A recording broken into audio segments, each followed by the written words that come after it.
Hello hello everyone, very welcome.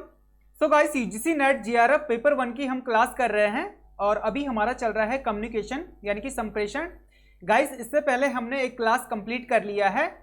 जिन लोगों ने अभी तक इससे पहले की क्लास नहीं देखी तो देखिए, डिस्क्रिप्शन पर जाइए और वहां पर सारी क्लास का लिंक प्रोवाइड किया गया है। प्लेलिस्ट का लिंक दिया हुआ है, आप वहां से सारी क्लास एक्सेस कर सकते हैं। गाइस देखिए, हमारा टीचिंग एप्टीट्यूड कंप्लीट हो गया है और रिसर्च भी कंप्लीट हो गया है। आप इन सारी क्लास को एक्सेस कर सकते हैं। सो गाइस, आपको क्या करना है, टेलीग्राम चैनल को सब्सक्राइब करना है, टेलीग्राम चैनल को ज्वाइन करना है। क्लास का नोटिफिकेशन सिस्टमेटिक तरीके से टेलीग्राम पर प्रोवाइड कर लिया जाता है। और देखिए, इंस्टाग्राम पर आप हमें फॉलो कर सकते हैं, फेसबुक पेज को लाइक कर सकते हैं। आपको सर्च करना है this is study. So guys देखिए, देर ना करते हुए जल्दी से क्लास को स्टार्ट करते हैं।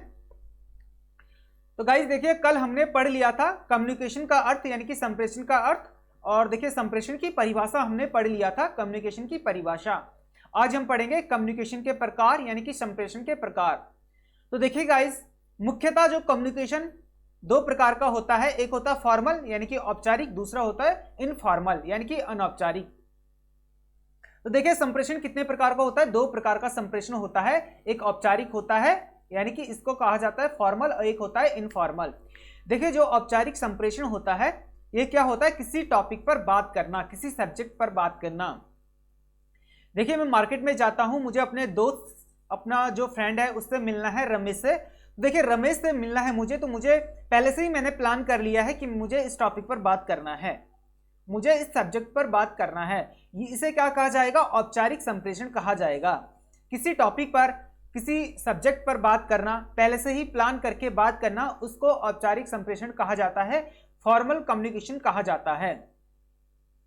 ठीक है, तो यहां संप्रेषण उन प्रक्रियाओं और प्रणालियों को संकेत करता है जो संगठनों द्वारा अपनाई जाती है ताकि सूचनाओं का सटीक और विनियमित रूप से प्रसारण हो सके, और इसे आधिकारिक संप्रेषण भी कहा जाता है। तो देखिए, औपचारिक संप्रेषण का अर्थ होता है किसी टॉपिक पर, किसी सब्जेक्ट पर बात करना, और ये क्या है, एक आधिकारिक संप्रेषण इसे कहा जाता है। देखिए, जो ये औपचारिक संप्रेषण कितने प्रकार का होता है, जो फॉर्मल कम्युनिकेशन है कितने प्रकार का होता है, तो देखिए 6 प्रकार का होता है। कितने प्रकार का होता है, 6 प्रकार का होता है। सबसे पहले इसमें आता है श्रृंखला नेटवर्क यानी कि चैन नेटवर्क आता है। देखिए, चैन नेटवर्क हमेशा दो या दो से ज्यादा व्यक्तियों के बीच होता है। देखिए सॉरी, दो व्यक्तियों के बीच होता है चैन नेटवर्क, दो से ज्यादा व्यक्तियों के बीच नहीं होता है। देखिए, चैन नेटवर्क क्या है, जैसे कि ए ने बी को कोई बात बताई, 10 पॉइंट बताए ए ने बी को। अब बी ने क्या कर लिया, देखिए बी ने भी यही बात 10 पॉइंट सी को बता दिया, सी ने डी को बता दिया और डी ने ई को बता दिया। देखिए, मैं आपको यहां पर पढ़ा रहा हूं, आपने अपने दोस्त को बताया, आपके दोस्त ने अपने दोस्त को बताया, इस तरह से बात एक लंबी चैन बन गई है ना। इसी को चैन नेटवर्क कहा जाता है, यानी कि चैन कम्युनिकेशन भी कहा जाता है, श्रृंखला संप्रेषण भी कहा जाता है इसको। यह हमेशा दो व्यक्तियों के बीच होता है, जो श्रृंखला नेटवर्क होता है हमेशा दो व्यक्तियों के बीच होता है। ठीक है, दो से ज्यादा व्यक्तियों के बीच नहीं होता है, स्टेप टू स्टेप होता है। जैसे कि मैंने आपको बताया, आपने किसी और को बताया, किसी और ने किसी और को बताया, इसी को चैन कम्युनिकेशन कहा जाता है, श्रृंखला संप्रेषण कहा जाता है, यानी कि श्रृंखला नेटवर्क यानी कि चैन नेटवर्क कहा जाता है। अब गाइस देखिए, दूसरा है तारा संपादक यानी कि स्टार नेटवर्क। स्टार कम्युनिकेशन क्या होता है, देखिए इसमें क्या होता है, जो स्टार के बीच में जो हमारा उच्च अधिकारी है यहां पर रहता है, और ये क्या करता है, इसको भी संदेश देता है, इसको भी आदेश देता है, इसको भी आदेश देता है, इसको भी आदेश देता है, इसको भी आदेश देता है, इसको भी आदेश देता है, यानी कि चारों तरफ आदेश देता है। इसी को स्टार नेटवर्क कहा जाता है। यानी कि हमारा जो उच्च अधिकारी है, जो हायर लेवल का हमारा कर्मचारी है, अधिकारी है, वो बीच में बैठा रहता है, बीच में बैठा रहता है और बीच से ही सबको सूचना देता है, आदेश देता है। इसी को स्टार नेटवर्क कहा जाता है, स्टार कम्युनिकेशन कहा जाता है। इसमें क्या होता है, इसमें कार्य की संतुष्टि कम होती है, क्योंकि देखिए फीडबैक कहीं से मिल रहा है, कहीं से अच्छा मिल रहा है, कहीं से अच्छा नहीं मिल रहा है। कहीं से बहुत अच्छा हमें रिस्पांस मिल रहा है, कहीं से रिस्पांस सही नहीं मिल रहा है। तो इसमें क्या होता है, कार्य की संतुष्टि, जो भी हम सूचना देते हैं, जो भी आदेश देते हैं, उसकी संतुष्टि हमें कम होती है, यानी कि रिस्पांस जो मिलता है, फीडबैक जो मिलता है, उसमें हमें संतुष्टि कम होती है। इस प्रकार का जो स्टार कम्युनिकेशन है, इस प्रकार का जो कम्युनिकेशन है स्टार कम्युनिकेशन, ये कर्मचारी अपने उच्च अधिकारी से संप्रेषण करते हैं। जो भी कर्मचारी है अपने उच्च अधिकारी से संप्रेषण करते हैं। देखिए इसमें एक चीज और भी है, जैसे कि ये कर्मचारी हैं, सारे कर्मचारी ये क्या करते हैं, बीच में बैठे हुए जो हमारे उच्च कर्मचारी है, इनको अपनी बात रखते हैं, इनके पास अपनी बात पहुंचाते हैं। अब देखिए क्या पता उच्च अधिकारी रिस्पॉन्स ना दे, सबको रिस्पॉन्स ना दे, एक दो को रिस्पॉन्स दे, सबको ना दे, तो इसमें क्या होता है, संतुष्टि बहुत कम होती है। इतना समझ आ गया ना। दोनों तरीके से होता है। देखिए अधिकारी भी संदेश देता है, सूचना देता है, आदेश देता है, और जो देखिए जो कर्मचारी होता है, यानी कि जो लोअर लेवल का जो कर्मचारी होता है, वो भी हायर यानी कि अपर लेवल के कर्मचारी को, हायर लेवल के कर्मचारी को उनसे संपर्क करने की कोशिश करता है, बात करने की अपनी कोई बात रखता है। और वहां पर एक चीज होती है कि हमें फीडबैक कहीं कहीं मिलता है, कहीं कहीं नहीं मिलता है, तो इसमें कार्य की संतुष्टि बहुत कम होती है। इतना समझ आ गया ना गाइस। देखिए जिन लोगों ने अभी तक क्लास को लाइक नहीं किया है, जल्दी से क्लास को लाइक कर लीजिए। जो पहली बार आए हैं चैनल को सब्सक्राइब कर लीजिए, चैनल को सब्सक्राइब जरूर कीजिए और बेल आइकन को प्रेस जरूर कीजिए ताकि क्लास का नोटिफिकेशन आपको मिल पाए। देखिए अब है तीसरा वृत्त संप्रेषण। देखिए वृत्त संप्रेषण में क्या होता है, वृत्त संप्रेषण में क्या होता है कि जैसे गोल घेरे में हम सभी बैठे रहते हैं, इसमें हम देखिए स्टेप टू स्टेप गोल घेरे में हम अपनी बात रखते हैं। तो देखिए ये जो संप्रेषण होता है, वृत्त संप्रेषण, एक प्रकार का संप्रेषण कर्मचारी एक दूसरे के साथ संप्रेषण करते हैं, ठीक है। और इसमें कार्य गति मंद होती है, बहुत ही मंद होती है। इसका सबसे बड़ा रीजन क्या है, ए ने आप सभी के पास बात रख दी, गोल घेरे में जितने भी लोग बैठे हुए हैं सभी के पास ए ने अपनी बात रख दी। अब देखिए कुछ लोग इसमें क्या होते हैं, सहमत होते हैं, कुछ नहीं होते हैं, ए की बात से सहमत हैं, कुछ लोग नहीं हैं। तो देखिए ए क्या करेगा, सबसे एक स्टेप टू स्टेप पूछेगा, बी से पूछेगा, डी से पूछेगा, एफ से पूछेगा, ई से पूछेगा, सी से पूछेगा, एस से पूछेगा, जी से पूछेगा।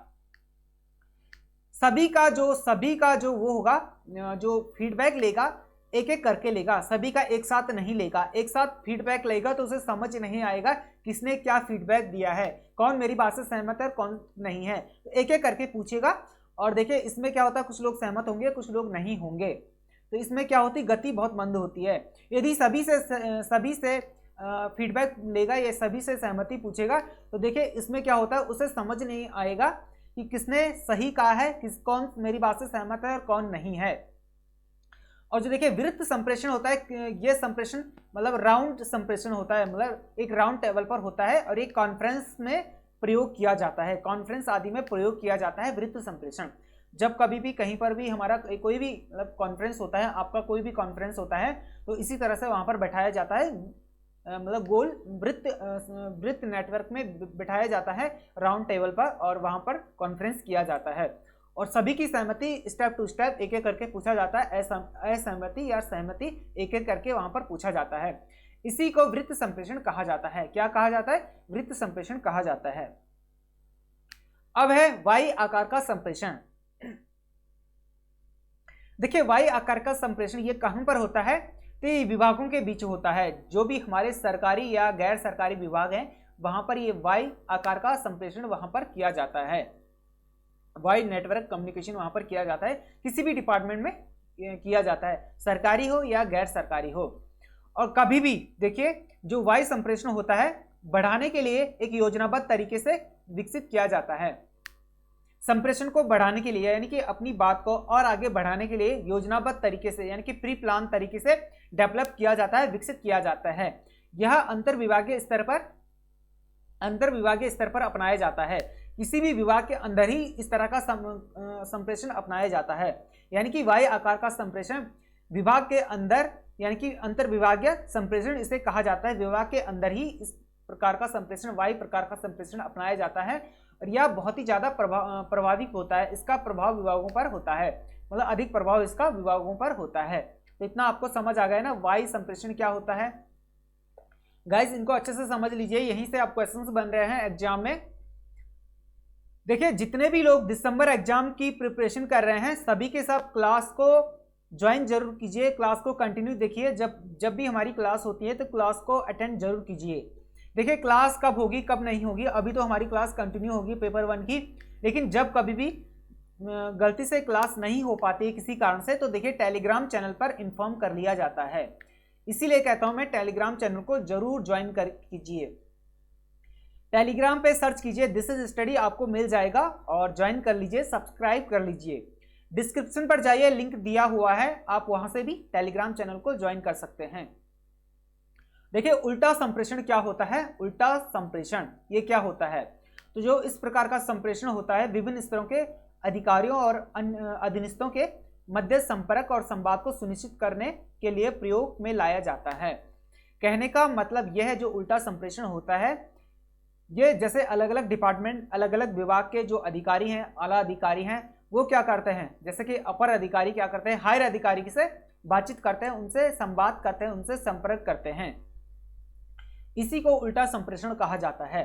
वो भी अलग अलग विभाग के जो अधिकारी हैं, यानी कि जो अपर अधिकारी हैं अलग अलग विभाग के, वो क्या करते हैं अलग अलग विभाग के जो हायर लेवल के जो अधिकारी हैं, कर्मचारी हैं, उनसे बात करते हैं। जो हायर लेवल के जो ऑफिसर हैं उनसे बात करते हैं, अपर लेवल के ऑफिसर यानी कि लोअर लेवल के ऑफिसर भी अपर लेवल के ऑफिसर से बात करते हैं अलग अलग डिपार्टमेंट में। इतना आपको समझ आ गया ना, उनसे ये संवाद करते हैं, संपर्क करते हैं, उल्टा संप्रेषण इसको कहा जाता है। और देखिए इस नेटवर्क का प्रभाव विभिन्न प्रशासनिक कार्यों में अधिक होता है।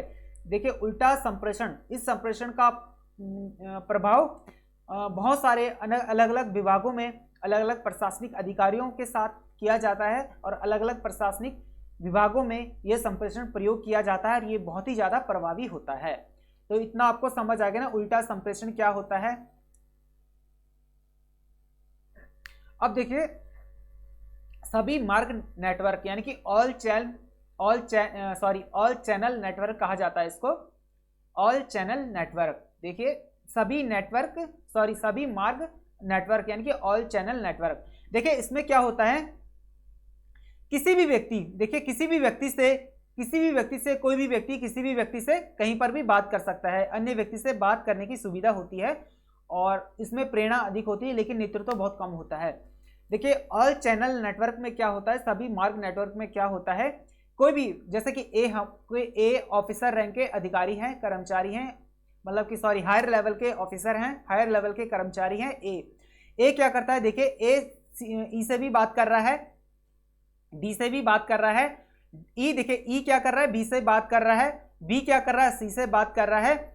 इसी तरह से किसी से भी यहां पर बात किया जाता है, इसी को ऑल चैनल नेटवर्क कहा जाता है। गाइस देखिए यहां पर जो नेतृत्व होता है वो बहुत कम होता है।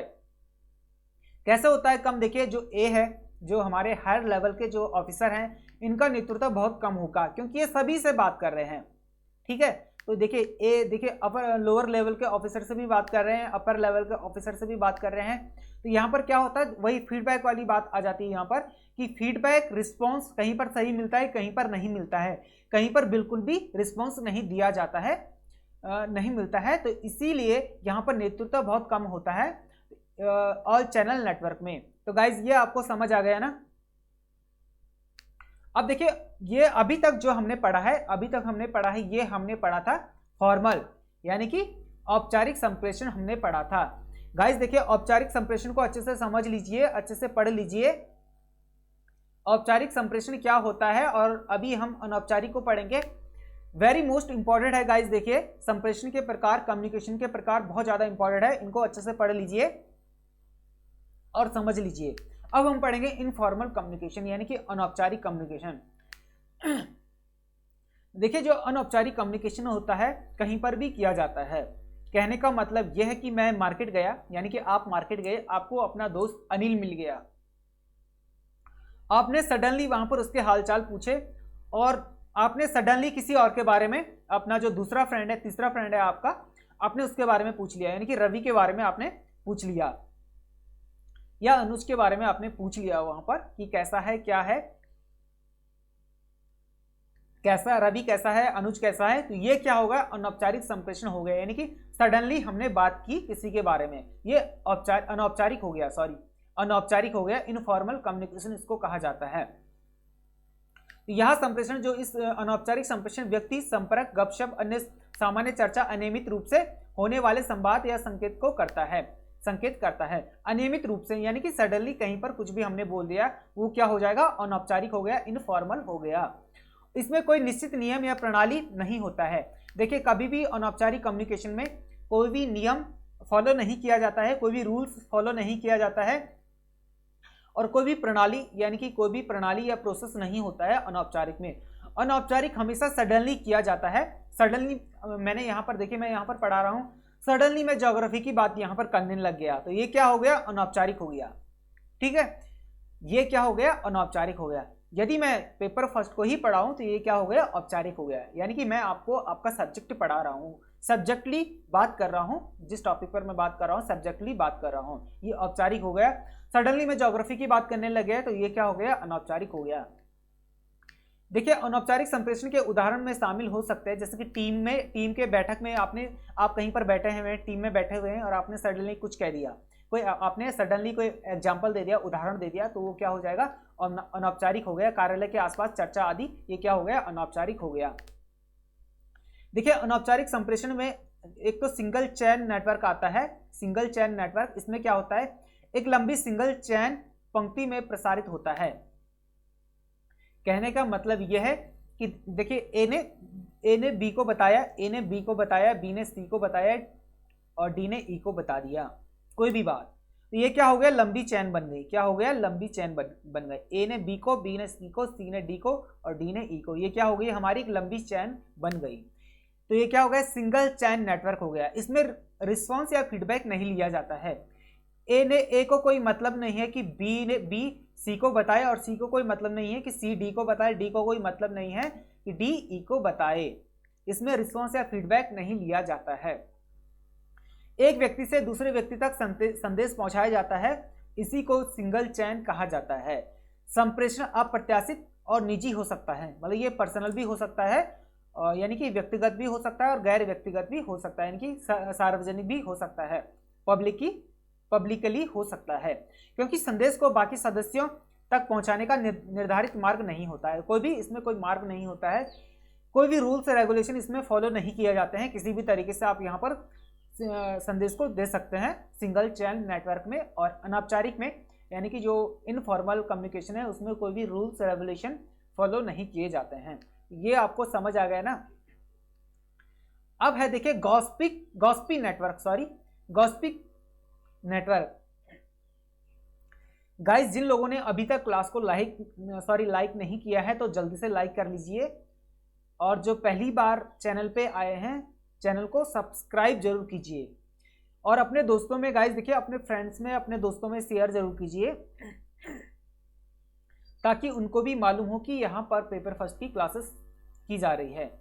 अब देखिए, गॉसिपिंग नेटवर्क क्या होता है। गॉसिपिंग नेटवर्क क्या होता है गाइस, देखिए, गॉसिपिंग नेटवर्क होता है एक व्यक्ति के द्वारा बहुत सारे व्यक्तियों को संदेश देना, यानी कि संदेश पहुंचाना, उसी को गॉसिपिंग नेटवर्क कहा जाता है। तो इसके बारे में पढ़ लेते हैं थोड़ा। संदेश प्रसार एक बड़े समूह को, यानी कि एक बड़े समूह के बीच संदेश को प्रसारित करना, संदेश को पहुंचाना या प्रसारित करना ही बड़े समूह के बीच में, इसी को गॉसिपिंग कम्युनिकेशन कहा जाता है। गॉसिपिंग के रूप में होता है, यानी कि संदेश एक सदस्य से दूसरे सदस्य के मध्य प्रसारित होता है। ऐसा अनुक्रम चलता रहता है जब तक संदेश सभी सदस्यों तक पहुंच न जाए। देखिए, आपको अपने गांव में, अपने मोहल्ले में कोई मीटिंग करवानी है, जैसे कि पानी की कोई प्रॉब्लम आ रही है, पानी का कोई इशू हो रहा है, कोई प्रॉब्लम आ रही है, कहीं पर पाइपलाइन टूटे हुए हैं, आपको मीटिंग करनी है कि पाइपलाइन टूटे हुए हैं, उनको सही करवाना है, उस बारे में आपको बातचीत करनी है सभी से, गांव में, अपने मोहल्ले में। तो आप क्या करेंगे, सभी को वहां पर मैसेज संदेश पहुंचाएंगे कि कल हमारी मीटिंग है, कल आप सभी को आना है। अपना संदेश सभी मोहल्ले में, सभी गांव के सभी घर में पहुंचाना है, ये संदेश कि कल हमारी मीटिंग है, पानी से संबंधित, जल से संबंधित हमारी वहां पर मीटिंग होगी। इसी को गॉसिपिंग कम्युनिकेशन कहा जाता है। अब देखिए, इस प्रकार का संप्रेषण जो होता है, इसमें उत्पादकता और नेटवर्क लागत में कमी लाने की संभावना प्रदान करता है। कहने का मतलब यह है, इसमें क्या होता है, जो नेटवर्क लागत होती है, जैसा कि हमने संदेश पहुंचा दिया अपने गांव, अपने मोहल्ले में, और जिसके माध्यम से हमने संदेश पहुंचाया, वो सभी घर के सदस्य तक नहीं पहुंचा, सभी घर तक नहीं पहुंचा, यानी कि मोहल्ले में कुछ घर छूट गए हैं, नहीं पहुंचा पाया। यानी कि हमने किसी व्यक्ति को कह दिया कि संदेश दे दिया कि हाँ वहां पर संदेश पहुंचा देना कि कल हमारी मीटिंग है। उस व्यक्ति ने एक दो परिवार को, यानी कि 2-3 परिवार के पास संदेश पहुंचा दिया और क्या किया, बाकी छोड़ दिए, बाकी छोड़ दिए। तो देखिए इसमें क्या होता है, जो नेटवर्क, देखिए जो नेटवर्क है यानी कि संदेश पहुंचाने का जो नेटवर्क है उसमें क्या होता है, लागत की कमी की संभावना होती है। यदि हम थोड़ा सा एफर्ट और लगाएंगे तो सभी को संदेश पहुंचा दिया जाएगा, ठीक है। लेकिन यह सामान्यतः अच्छी जानकारी प्रणाली नहीं हो सकता, ये अच्छी जानकारी प्रणाली नहीं हो सकती, ये सामान्यतः अच्छी जानकारी की एक वो नहीं है, माध्यम नहीं है, एक अच्छी जानकारी का माध्यम नहीं है, क्योंकि यह संदेश विश्वसनीयता परिचालन करना मुश्किल है, क्योंकि इस तरह के संदेश में विश्वास करना थोड़ा मुश्किल हो सकता है जिसने ये संदेश पहुंचाया है, क्या पता मीटिंग कल ना हो परसों हो हमारी, है ना, इस पर थोड़ा भरोसा करना मुश्किल हो जाता है। सडनली किसी को कुछ काम आ गया, मीटिंग में नहीं पहुंच पाया, यानी कि जो हमारी जल से संबंधित मीटिंग होगी इसमें नहीं पहुंच पाया, तो इसमें थोड़ा भरोसा करना मुश्किल हो जाता है, विश्वास करना मुश्किल हो जाता है। पता चला जो ए मीटिंग करवा रहा है वही ना आए, वही मीटिंग में ना उपस्थित हो पाए, उसका कोई काम पड़ गया, तो इस तरह का जो कम्युनिकेशन होता है, गॉसिपी नेटवर्क होता है, इसमें थोड़ा विश्वास करना थोड़ा मुश्किल हो जाता है। तो गॉसिपी नेटवर्क आपको समझ आ गया ना, एक व्यक्ति के माध्यम से अनेक व्यक्तियों तक पहुंचाना, यानी कि प्रसारित करना, सूचना पहुंचाना, गॉसिपी नेटवर्क कहा जाता है, गॉसिपी नेटवर्क कहा जाता है, गॉसिपी नेटवर्क इसको कहा जाता है। इतना आपको समझ आ गया ना। अब देखिए प्रयोजित चैन नेटवर्क क्या है, प्रयोजित चैन नेटवर्क क्या है, यानी कि प्रोबेबिलिटी चैन नेटवर्क। इसमें क्या होता है, संदेश का प्रसार प्रयोजित संभावना श्रृंखला के अनुसार होता है, संदेश का प्रसार एक प्रयोजित संभावना श्रृंखला के अनुसार होता है। एक व्यक्ति से दूसरे व्यक्ति तक संदेश पहुंचाता है, इसे अपनी व्यक्तिगत प्रयोजिता संख्या के आधार पर अपने आपसी व्यक्तियों में दूसरे व्यक्ति के पास भेजता है। देखिए प्रयोजित चैन नेटवर्क क्या होता है, यदि हमें कोई संदेश पहुंचाना है तो हमें पहले से ही प्री प्लान करके ही संदेश देना है, यानी कि पहले से ही पहले से ही हमें प्रयोजित करना है, प्री प्लान करना है कि हमें क्या मैसेज देना है। देखिए ए ने बी को संदेश देना है, तो ए पहले से ही प्लान कर लेगा कि बी को कितना संदेश देना है, क्या क्या बातें बी को बतानी है। इसमें अपनी व्यक्तिगत भी हो सकती है और पब्लिक की हो सकती है। तो पहले से ही प्लान करके जो सूचना दी जाती है उसी को प्रयोजित चैन नेटवर्क कहा जाता है। अब देखिए बी क्या करेगा, बी सी को बताएगा, वही संदेश बी सी को बताएगा। अब देखिए बी पे डिपेंड करता है कि बी कितना बताता है। ए ने तो 10 पॉइंट बता दिए, अब बी क्या करेगा 5 पॉइंट सी को बताएगा, और सी इसी तरह से डी को 2 पॉइंट बताएगा। तो देखिए ये क्या हो गया, पहले से प्री प्लान करके हम सूचना दे रहे हैं, एक दूसरे को, यानी कि संख्या के आधार पर आप जो हमारे आसपास के व्यक्ति हैं या दूसरे व्यक्ति के पास सूचना भेज रहे हैं संख्या के आधार पर। मतलब कि जैसे कि ए ने बी को 10 पॉइंट बताए और बी ने क्या कर दिया सी को 5 पॉइंट बताए, सी ने क्या कर दिया 2 या 3 पॉइंट डी को बताए, तो इस संख्या के आधार पर ही हमने बताया। हो सकता है देखिए, अब देखिए ए बी सी है, ए ने क्या कर दिया बी को बताया, बी ने सी को बताया, और ए ने कहा कि डी को मत बताना, तो क्या हो गया ए बी सी, यानी कि संख्या के आधार पर 3 लोगों को ही हमने सूचना दी और चौथे को नहीं दी। ठीक है, इतना आपको समझ आ गया ना। इसी को प्रयोजित चैन नेटवर्क कहा जाता है। अब देखिए संप्रेषण के जो अन्य प्रकार हैं, ठीक है, कम्युनिकेशन के जो अन्य प्रकार हैं वो क्या है, वर्टिकल कम्युनिकेशन। सबसे पहले है ये कम्युनिकेशन संप्रेषण के, यानी कि संप्रेषण के अन्य प्रकार हैं। सबसे पहले आएगा वर्टिकल कम्युनिकेशन, यानी कि लंबवत संप्रेषण। क्या होता है लंबवत संप्रेषण?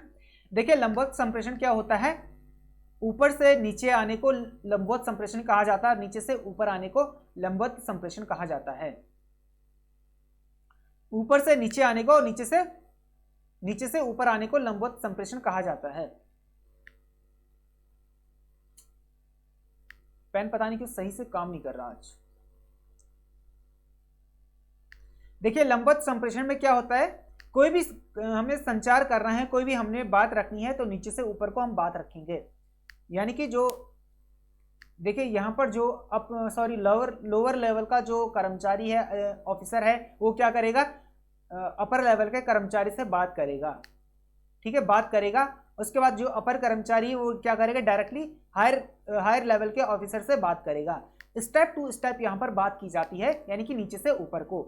और इसी तरह से नीचे से ऊपर, यानी कि नीचे से ऊपर, ऊपर से नीचे, जैसा कि यहां पर हायर लेवल का ऑफिसर बैठा हुआ है, वो क्या करेगा, अपर लेवल के ऑफिसर को बताएगा, अपर लेवल का लोअर लेवल के ऑफिसर को बताएगा, यानी कि ऊपर से नीचे की तरफ आएगा।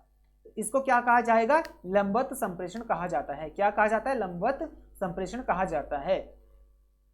इस प्रकार का जो संप्रेषण होता है उसकी प्रक्रिया क्या होती है, नीचे से ऊपर की ओर, या फिर क्या होता है, ऊपर से नीचे की ओर चलती है, जिसमें उच्च अधिकारी अधीनस्थ कर्मचारियों के संप्रेषण प्रक्रिया सम्मिलित है।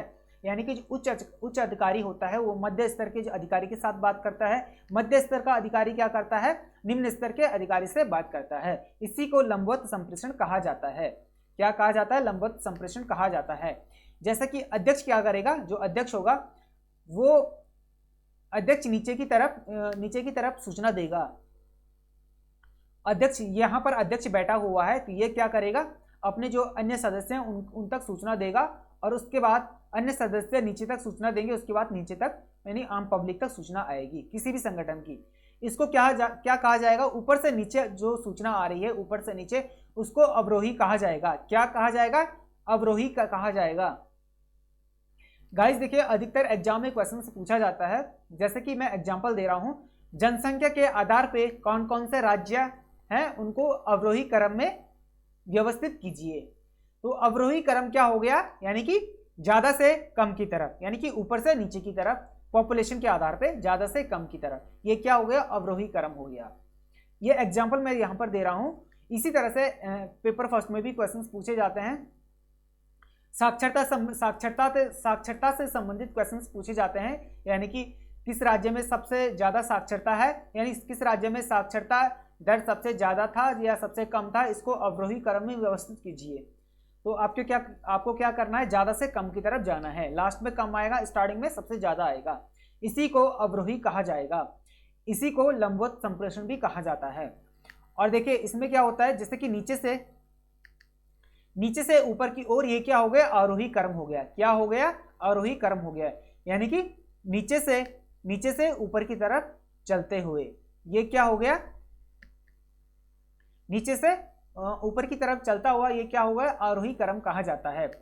और किसी भी, देखिए यहाँ पे आम पब्लिक को कहीं पर भी कोई बात कहनी है किसी भी डिपार्टमेंट में, यानी कि जो आम पब्लिक हो गया, किसी संगठन में, कोई ऑर्गेनाइजेशन में कोई भी बात रखनी है, तो आम पब्लिक डायरेक्टली ही, यानी कि कोई भी आदमी डायरेक्टली ही जो अपर लेवल के आदमी से, हायर लेवल के आदमी से बात नहीं करेगा, स्टेप टू स्टेप करेगा। वो जो आदमी होगा, निम्न स्तर का जो आदमी होगा, वो मध्य स्तर से अपनी बात रखेगा, मध्य स्तर का आदमी क्या करेगा, उच्च स्तर पर अपनी बात रखेगा, यानी कि स्टेप टू स्टेप यहाँ पर बात रखी जाएगी। इसी को लंबवत संप्रेषण कहा जाता है, वर्टिकल कम्युनिकेशन कहा जाता है। गाइस देखिए वेरी मोस्ट इंपॉर्टेंट है, यहाँ से क्वेश्चन बनते हैं, इसको अच्छे से समझ लीजिएगा। इतना आपको समझ आ गया ना। अब देखिए क्षैतिज संप्रेषण क्या है, हॉरिजॉन्टल संप्रेषण क्या है। देखिए हॉरिजॉन्टल जो संप्रेषण होता है, क्षैतिज संप्रेषण होता है, ये किसी भी विभाग में या किसी भी ऑर्गेनाइजेशन में, किसी भी ऑर्गेनाइजेशन में क्या होता है, एक ही लेवल, देखिए एक ही लेवल के, एक ही स्तर पर कोई भी कर्मचारी है, कोई भी ऑफिसर है, कोई भी अधिकारी है, एक ही स्तर के व्यक्ति जब आपस में बात करते हैं, आपस में जब कम्युनिकेशन करते हैं, उसी को हॉरिजॉन्टल कम्युनिकेशन कहा जाता है, संचार कहा जाता है। देखिए जो क्षैतिज संप्रेषण उसे कहा जाता है जो किसी संगठन या किसी विभाग में एक ही स्तर के व्यक्तियों द्वारा किया जाता है, अपने लेवल के। देखिए जैसे कि उच्च स्तर के कोई अधिकारी हैं, उच्च स्तर के कोई मतलब हायर लेवल के कोई ऑफिसर हैं, किसी अन्य विभाग के हायर लेवल के ऑफिसर से वो बात करते हैं, तो उसे क्या कहा जाएगा, हॉरिजॉन्टल कम्युनिकेशन कहा जाएगा, क्षैतिज संप्रेषण कहा जाएगा। क्यों कहा जाएगा? क्योंकि वो एक ही लेवल के कर्मचारी हैं, एक ही लेवल के ऑफिसर हैं, दोनों क्या हैं? हायर लेवल के ऑफिसर हैं। इसी को हॉरिजॉन्टल संप्रेषण कहा जाता है, कम्युनिकेशन कहा जाता है। इस प्रकार का जो संप्रेषण होता है, इसमें समस्या का त्वरित समाधान किया जाता है और निर्णय भी त्वरित लिया जाता है। तुरंत वहां पर कोई समस्या हो रही है, आपने देखा होगा कहीं पर भी किसी भी डिपार्टमेंट में जो हायर लेवल के जो ऑफिसर होते हैं, कहीं पर कोई भी समस्या आती है तो वहां पर तुरंत वो समाधान करते हैं। जब वो कहीं किसी ऑफिस में जाते हैं, सडनली आपने देखा होगा कुछ आईएएस ऑफिसर किसी भी डिपार्टमेंट में चले जाते हैं चेक करने के लिए। वहां पर देखते हैं जो समस्या होती है, जो प्रॉब्लम होती है, तुरंत उसी समय वहां पर सॉल्यूशन कर लेते हैं, यानी कि समाधान कर लेते हैं। किसी भी प्रॉब्लम का सॉल्यूशन वहां पर दे देते हैं, निकाल लेते हैं, तुरंत समाधान कर लेते हैं, त्वरित समाधान कर लेते हैं। कोई भी डिसीजन लेना हो, किसी को उन्हें डांटना हो, कोई फाइल कोई भी काम वहां पर कंप्लीट नहीं किया गया हो और कोई भी उन्हें डिसीजन लेना हो तो तुरंत डिसीजन लेते हैं। अगर मगर कुछ भी नहीं होता है, तुरंत वहां पर डिसीजन लिया जाता है और तुरंत वहां पर सोच समझकर तुरंत वहां पर डिसीजन लिया जाता है। तो इसी को हॉरिजॉन्टल कम्युनिकेशन कहा जाता है। और यह क्षैतिज संप्रेषण का उपयोग अधिक किया जाता है इस तरह के कम्युनिकेशन में, यानी किसी डिपार्टमेंट में या संगठन में इस तरह का कम्युनिकेशन तुरंत किया जाता है। विभाजनात्मक निर्भरता अधिक होती है वहां पर, ठीक है, वहाँ इस तरह के कम्युनिकेशन में विभाजनात्मक निर्भरता अधिक होती है। इसी को हॉरिजॉन्टल कम्युनिकेशन कहा जाता है। यह आप अच्छे से समझ गए ना, हॉरिजॉन्टल कम्युनिकेशन किसे कहा जाता है? एक ही लेवल के जो ऑफिसर बात करते हैं, अधिकारी बात करते हैं, कर्मचारी बात करते हैं, एक ही स्तर के, उसी को हॉरिजॉन्टल कम्युनिकेशन कहा जाता है। अब देखिए तृतीयक संप्रेषण क्या है? तृतीयक संप्रेषण क्या है? डायगोनल कम्युनिकेशन क्या है? डायगोनल कम्युनिकेशन क्या है? देखिए इसे कहा जाता है त्रियक संप्रेषण। मैं तृतीयक कह रहा हूं, तृतीयक भी कहा जाता है और त्रियक भी कहा जाता है। इसी को तृतीयक और त्रियक एक ही बात है। तो देखिए यहां पर त्रियक संप्रेषण लिखा हुआ है और इसको इंग्लिश में कहा जाता है डायगोनल कम्युनिकेशन। तो यह संप्रेषण क्या है? त्रियक संप्रेषण या तृतीयक संप्रेषण क्या है? तो यह संप्रेषण प्रक्रिया विभिन्न स्तरों के और विभागों के बीच होता है। देखिए बहुत सारे जो डिपार्टमेंट हैं, बहुत सारे जो अलग अलग विभाग हैं, अलग अलग डिपार्टमेंट हैं, उनके बीच ये होता है त्रियक संप्रेषण होता है, तृतीयक संप्रेषण होता है। जब विपरीत स्तर के अधिकारी कर्मचारी एक दूसरे से संपर्क करते हैं, इसी को त्रियक संप्रेषण कहा जाता है। क्या कहा जाता है? त्रियक संप्रेषण कहा जाता है। जब बहुत सारे अलग अलग डिपार्टमेंट के, अलग अलग विभाग के कर्मचारी आपस में एक दूसरे से बात करते हैं, इसी को क्या कहा जाता है? त्रियक संप्रेषण या तृतीयक संप्रेषण कहा जाता है। एक दूसरे से संपर्क करते हैं। इसमें प्रत्यक्ष भी होता है और अप्रत्यक्ष भी होता है। देखिए इसमें प्रत्यक्ष संबंध नहीं होता है। जो त्रियक संप्रेषण होता है, यानी कि जो डायगोनल कम्युनिकेशन होता है, इसमें क्या होता है? अप्रत्यक्ष कम्युनिकेशन होता है, प्रत्यक्ष कम्युनिकेशन नहीं होता है। प्रत्यक्ष का मतलब होता है सीधे तौर पर डिपार्टमेंट के अंदर जाकर बात करना डायरेक्टली, यानी कि हालचाल पूछना, क्या है, कैसा है, ये सब हम वहां पर नहीं कर सकते हैं। ये हम कैसे करेंगे? विभाग के यानी कि डिपार्टमेंट के बाहर ये सारी चीजें हम कर सकते हैं, ये सारी बातें हम कर सकते हैं। डिपार्टमेंट के अंदर जो भी बातें होंगी, सब्जेक्टिव बातें होगी, टॉपिक के आधार पर कोई प्रॉब्लम आ रही है, कोई भी समस्या कहीं पर होती है, दूसरे विभाग की हमें मदद लेनी है, तो हम वहां पर जा सकते हैं, उनकी मदद ले सकते हैं। ये अप्रत्यक्ष होगा, ठीक है, ये प्रत्यक्ष नहीं होगा, क्योंकि वो अलग डिपार्टमेंट है। जो मदद कर रहा है वो अलग है और जो मदद ले रहा है वो अलग है। दोनों अलग अलग विभाग हैं, इसीलिए ये अप्रत्यक्ष होगा। प्रत्यक्ष संप्रेषण कहां पर होगा? जो एक ही विभाग में किया जाता है, एक ही डिपार्टमेंट में जो कम्युनिकेशन किया जाता है, संप्रेषण किया जाता है, वो क्या होगा? वो प्रत्यक्ष संप्रेषण होगा। और जब हम अलग अलग विभाग में, अलग अलग डिपार्टमेंट में बात करते हैं, कोई भी कर्मचारी वहां पर बात करता है, वो क्या होगा? अप्रत्यक्ष होगा। और उनके बीच कोई भी भाषण नहीं होगा, संपर्क साधन नहीं होता है, कोई भी भाषण या संपर्क साधन नहीं होता है। अप्रत्यक्ष तौर पे भी कोई भाषण नहीं होता है, संपर्क होता है, लेकिन साधन के माध्यम से नहीं होता है, किसी भी मेथड के माध्यम से वहां पर संपर्क नहीं होता है। पर्सनली हम किसी अलग डिपार्टमेंट के, अलग विभाग के व्यक्ति को जानते हैं, पर्सनली जानते हैं, व्यक्तिगत तौर पे हम जानते हैं, तो यदि हम कहीं पर मिलते हैं, बातचीत करते हैं, ये क्या हुआ है, अप्रत्यक्ष कम्युनिकेशन हो गया। ठीक है, प्रत्यक्ष कब होगा, जब हम उसके विभाग के अंदर जाकर वहां पर बातचीत करेंगे, लेकिन ऑफिशियल बात करेंगे, किसी सब्जेक्ट किसी टॉपिक पर बात करेंगे। ठीक है, तो तिर्यक संप्रेषण इसी को कहा जाता है। देखिए, इसमें वांछित उद्देश्यों की प्राप्ति कम समय में हो जाती है। हमें कोई भी जानकारी लेनी है किसी भी विभाग की, व्यक्तिगत तौर पे हम किसी को जानते हैं, उससे मिल गए, चाय वाय हमने पी, कहीं पर बैठ के हमने उस डिपार्टमेंट के अंदर की बात थोड़ा पूछ ली कि क्या हो रहा है विभाग के अंदर, क्या क्या चल रहा है भाई, उसने भी थोड़ा बहुत हमें बता दिया। इसी को कहा जाता है, इसमें सरलता से हम इस तिर्यक संप्रेषण में सरलता से हम विभाग की बातें जान लेते हैं। इसी को डायगोनल कम्युनिकेशन कहा जाता है। साथ ही इस प्रकार के संप्रेषण में सहचार्य की भावना का विकास भी होता है, आपसी भाईचारा भी हमारा बना रहता है, और हमारा मतलब एक अच्छी बॉन्डिंग भी हमारी बनी रहती है, जिसके फलस्वरूप हमारी मतलब संगठन के विभिन्न विभिन्न भागों के बीच सहयोग और समन्वय में सुधार होता है, जिसके फलस्वरूप हम क्या होते हैं, एक दूसरे की मदद करते हैं। इतना आपको समझ आ गया ना गाइस? देखिए, वेरी इंपॉर्टेंट है ये सारे पॉइंट, सभी टॉपिक, इनको अच्छे से समझना है। अब देखिए, अंत व्यक्तिक संप्रेषण क्या है, इंटरपर्सनल कम्युनिकेशन क्या है, इंटरपर्सनल कम्युनिकेशन क्या है, यानी कि अंत व्यक्तिक संप्रेषण क्या है। जब कभी भी देखिए, अंत व्यक्तिक संप्रेषण क्या होता है, अपने आप से बात करना, यानी कि इंटरपर्सनल कम्युनिकेशन क्या होता है, अपने आप से बात करना। देखिए, इसमें क्या होता है, एक क्या होता है, मनोवैज्ञानिक प्रक्रिया है। इंटरपर्सनल कम्युनिकेशन क्या होता है, अंत व्यक्तिक संप्रेषण क्या है, एक मनोवैज्ञानिक प्रक्रिया है, यानी कि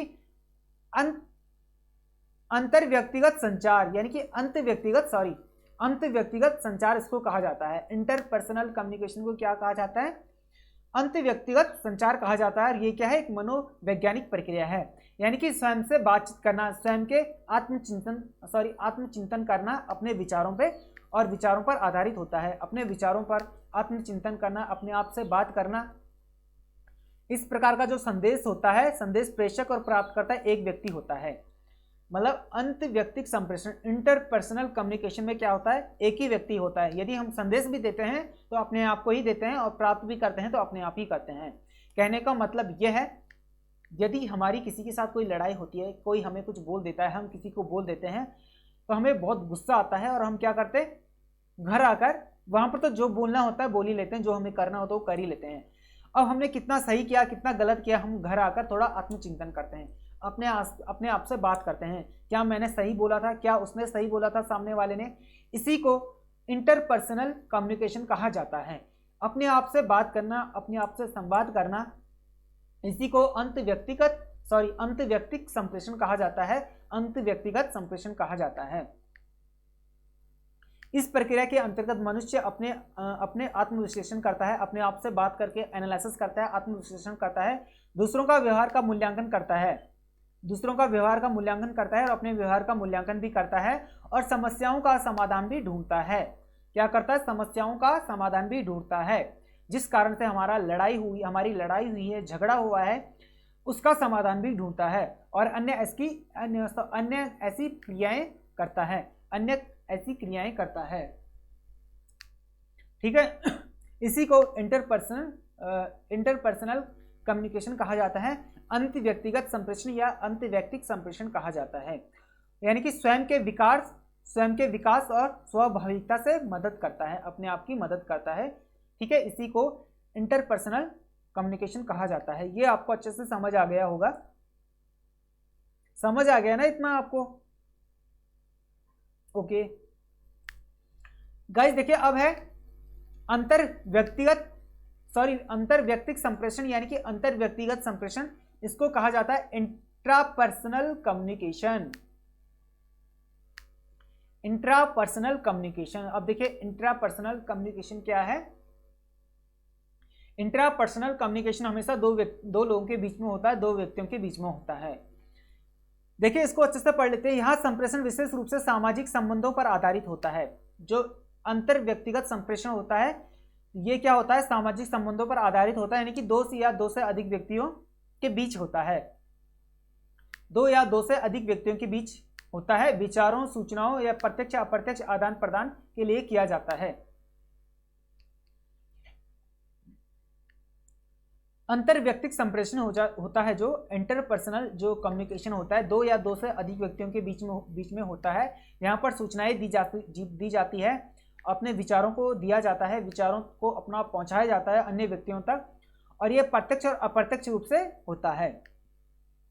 इसके अंतर्गत व्यक्ति के बीच अंतरंग वार्तालाप होना अनिवार्य होता है। इसके अंतर्गत मतलब जो इंट्रापर्सनल कहा जाएगा इसको, जो इंट्रापर्सनल कम्युनिकेशन है, अंतर व्यक्तिगत संप्रेषण है जो, इसके अंतर्गत वार्तालाप होना बहुत जरूरी है, बातचीत का होना बहुत जरूरी है, जिससे संचारक को क्या मिले, फीडबैक मिले, जिससे जो सेंडर है, जो संचारक है, जो सेंडर है, प्रेषक है, उसको क्या मिले, फीडबैक मिले, यानी कि अपनी प्रतिक्रिया मिले।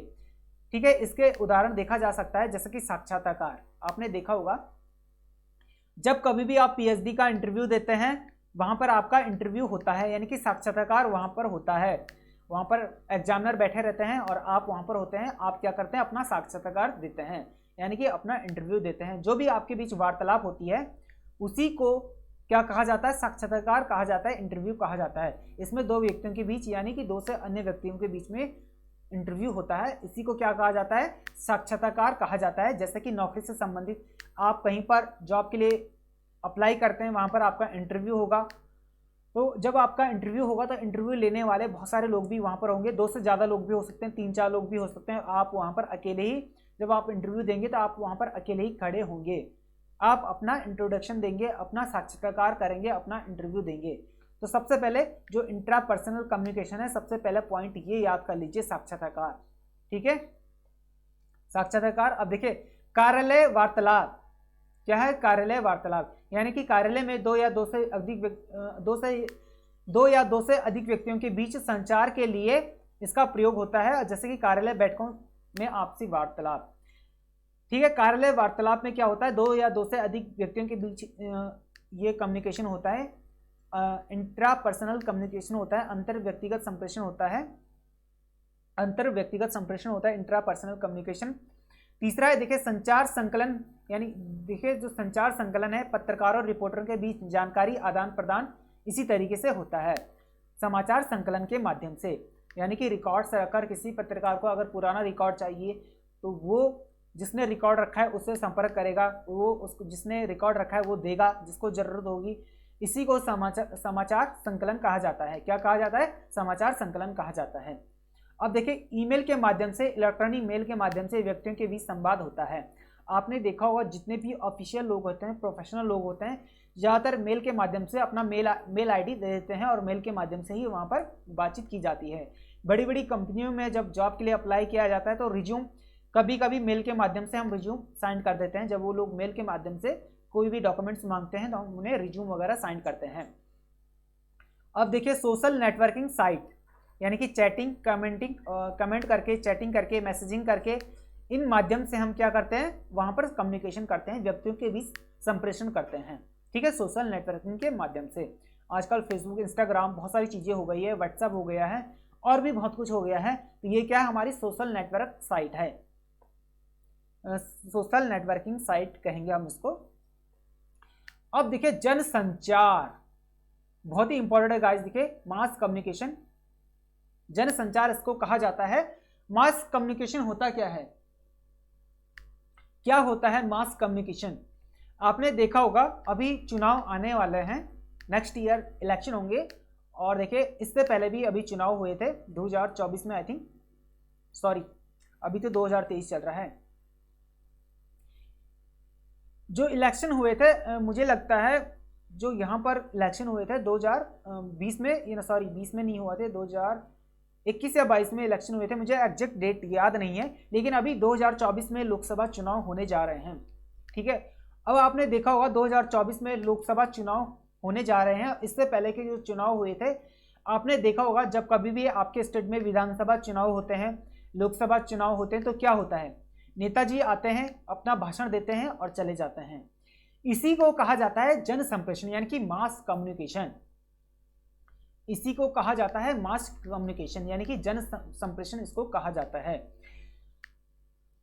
देखिए मुझे इलेक्शन से, यानी कि चुनाव या पॉलिटिकल से मतलब बिल्कुल भी इंटरेस्ट नहीं है, और एग्जैक्टली एग्जैक्टली मैं डेट को याद नहीं रखता हूँ कब इलेक्शन हुआ कब नहीं हुआ। तो देखिए 2024 में इलेक्शन होने जा रहे हैं। मैंने ये कहीं पर कोई सेशन देखा था, कहीं पर एक वीडियो देखा था, और इससे पहले कब कब चुनाव हुआ है, कब कब चुनाव हुए हैं, तो देखिए मुझे कुछ भी ध्यान नहीं है और ना ही मैं याद रखता हूँ इन सब से संबंधित।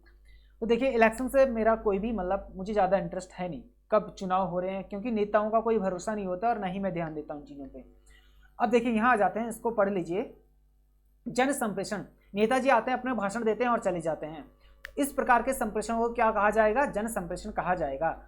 ये एक महत्वपूर्ण उपाय है संप्रेषण का। देखिए इसमें क्या होता है, व्यक्तियों तक अपने विचारों को पहुंचाया जाता है, सूचनाओं को पहुंचाया जाता है और संदेशों को पहुंचाया जाता है। नेताजी क्या करते हैं, अपने विचार व्यक्त करते हैं वहां पर जहां पर वो अपनी रैली करते हैं, वहां पर सूचना देते हैं कि और संदेश देते हैं कि हम ये करेंगे वो करेंगे, वादे भी करता है, बहुत बड़े बड़े वादे भी करते हैं नेताजी। इसी तरह से अपने विचारों को भी व्यक्त करता है। यह एक प्रभावी और व्यापक प्रक्रिया है। प्रभावी इसलिए है क्योंकि वहां पर बहुत सारे लोग होते हैं, मतलब कम से कम 500 से ज्यादा लोग होंगे, 1000-2000 लोग होंगे।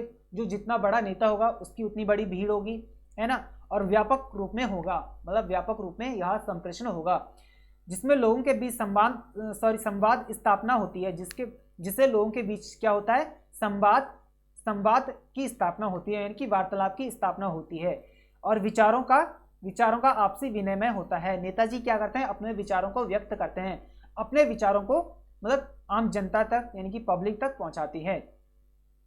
और जनसंचार किन किन बातों से होता है? विभिन्न माध्यमों से ये प्रसारित किया जाता है, जैसे समाचार पत्र हो गया, पत्रिकाएं हो गई, रेडियो, टेलीविजन, विज्ञान, सिनेमा, साहित्य और वीडियो। आपने देखा होगा रेडियो में आता है ना मन की बात, मोदी जी की, हमारे प्राइम मिनिस्टर हैं जो प्रधानमंत्री जी, उनकी मन की बात वहां पर आती है रेडियो पे। बहुत सारे लोग सुनते हैं, बहुत सारे लोग नहीं भी सुनते हैं, पर अधिकतर लोग सुनते हैं, ऐसा मैंने सुना है। मन की बात, मेरे बहुत सारे दोस्त सुनते हैं मन की बात मोदी जी की। तो देखिए ये क्या है, एक जनसंचार है। इसमें क्या होता है, प्रतिक्रिया नहीं ली जाती है। जनसंचार में फीडबैक मतलब डायरेक्टली प्रत्यक्ष रूप से फीडबैक नहीं लिया जाता है, अप्रत्यक्ष रूप से फीडबैक लिया जाता है। और वो अप्रत्यक्ष रूप क्या क्या होता है वो नेताजी ही जानते होंगे, क्योंकि मुझे पॉलिटिकल में इतना इंटरेस्ट नहीं है, इस तरह की पॉलिटिक्स में सॉरी मैं पॉलिटिकल कह रहा हूँ, इस तरह की पॉलिटिक्स में यानी कि इलेक्शन से संबंधित पॉलिटिक्स में मुझे बिल्कुल भी इंटरेस्ट नहीं है। लेकिन यहाँ पर जो फीडबैक लिया जाता है अप्रत्यक्ष रूप से लिया जाता है, अब प्रत्यक्ष रूप से यहाँ पर प्रतिक्रिया नहीं ली जाती है। अब है संप्रेषण के अभिलक्षण। संप्रेषण के लक्षण कौन कौन से हैं, इसको हम अच्छे से पढ़ेंगे। गाइस देखिए, जिन लोगों ने अभी तक क्लास को लाइक नहीं किया है जल्दी से लाइक कर लीजिए।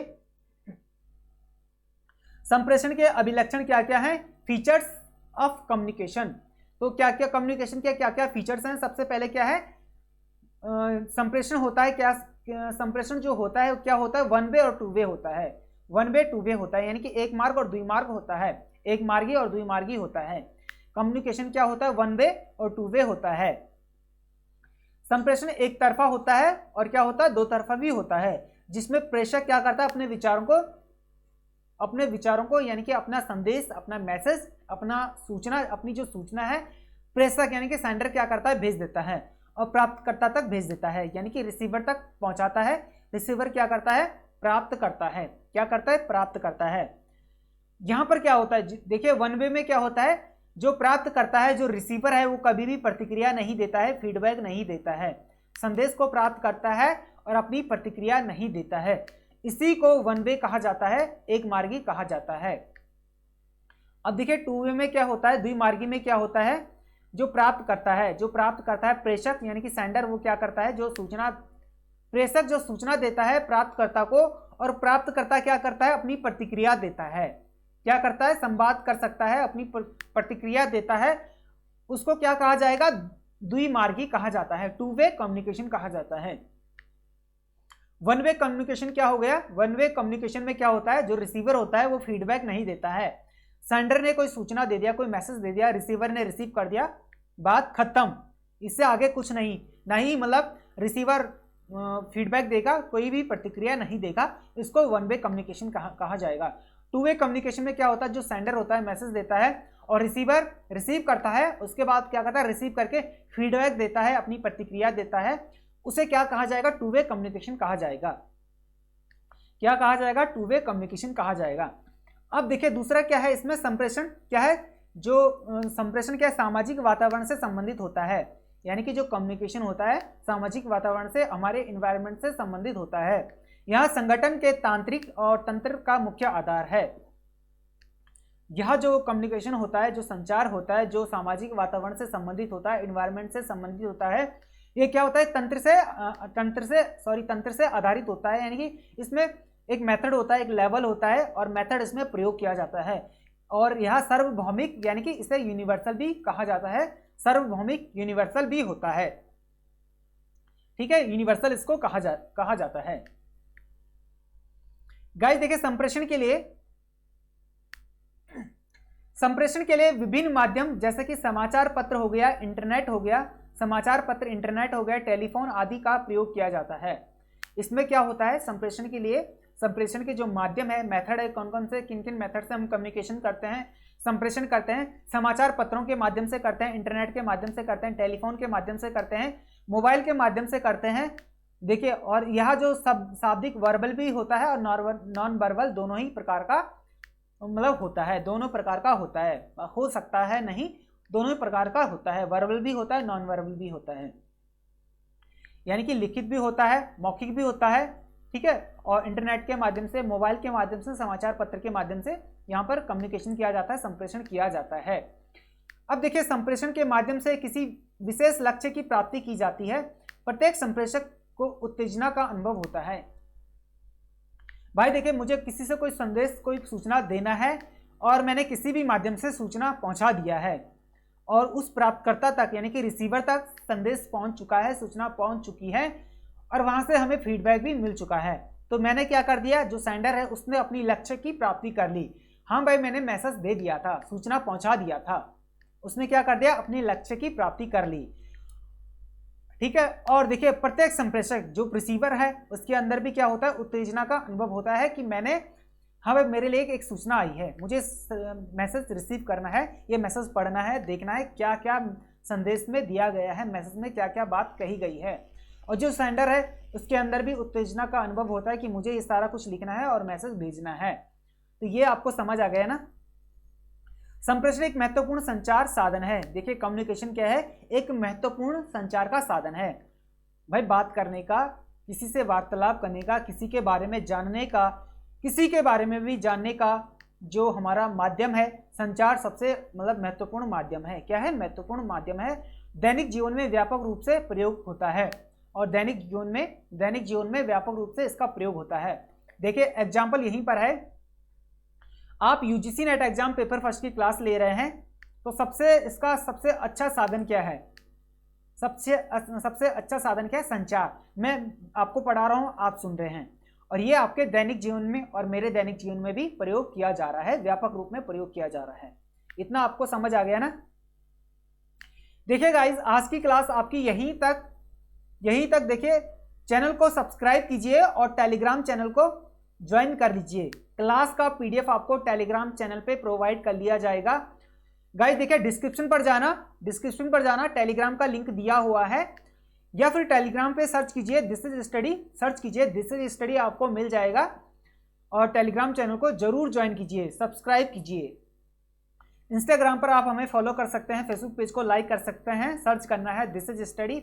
और गाइस देखिए, अपने दोस्तों में, अपने फ्रेंड्स में ज़्यादा से ज़्यादा शेयर कीजिए, ताकि और स्टूडेंट्स की भी मदद हो पाए, उनको भी मालूम हो पाए कि यहाँ पर पेपर फर्स्ट की क्लास चल रही है। मैंने देखा है अधिकतर स्टूडेंट शेयर नहीं करते हैं, तो देखिए आप शेयर जरूर कीजिए। और गाइस, चैनल को सब्सक्राइब कीजिए, बेल आइकन को प्रेस जरूर कीजिए। क्लास का नोटिफिकेशन आपको तभी मिलेगा यूट्यूब पे जब आप चैनल को सब्सक्राइब करेंगे और बेल आइकन को प्रेस करेंगे।